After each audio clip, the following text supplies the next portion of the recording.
बहुत समय पहले की बात है। राजगढ़ नामक एक समृद्ध राज्य था जहां राजा विक्रांत सिंह का शासन था। राजा न्यायप्रिय था, परंतु उसमें एक कमजोरी थी, शिकार का जुनून। एक दिन राजा को सूचना मिली कि राज्य के उत्तर दिशा के जंगलों में एक सुनहरी मृगनयनी हिरणी दिखाई दी है, जिसे देखने वाला हमेशा के लिए बदल जाता है। राजा का रोमांच जाग उठा। अगली सुबह वो अकेले ही उस हिरणी की खोज में निकल पड़ा। जंगल घना और अजीब था। पेड़ फुसफुसा रहे थे, जैसे कोई छुपकर देख रहा हो।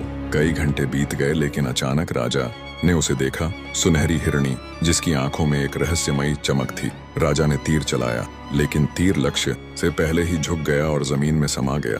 हिरणी मुस्कुराई, हाँ मुस्कुराई। यह देख राजा चौंक गया। वो हिरणी धीरे धीरे एक स्त्री में बदल गई, एक अपूर्व सुंदरी, जिसके बाल चांदनी जैसे थे और आंखों में अनंत गहराई थी। उसने कहा, राजा विक्रांत, तुमने मुझे पहचानने में देर कर दी, अब शाप पूर्ण होगा। राजा स्तब्ध था, वह बोल भी न सका।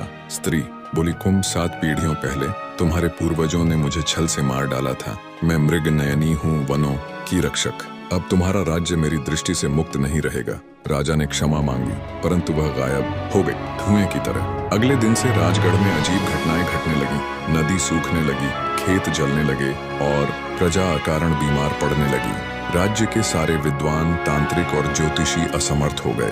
अंततः राजा को एक वृद्ध साधु मिला, जिसने कहा, इस शाप का अंत तभी होगा जब राजा अपनी सबसे कीमती चीज त्याग देगा।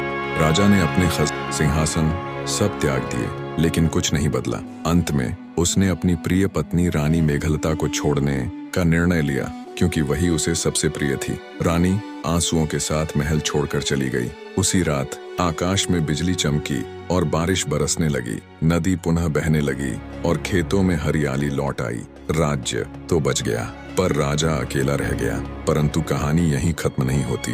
राजा वृद्ध हो गया था और अपने अंतिम समय में एक पांडुलिपि पढ़ रहा था, जिसमें मृगनयनी की कथा थी। आखिरी पन्ने पर एक चित्र था, रानी मेघलता का, और नीचे लिखा था, वह मृगनयनी थी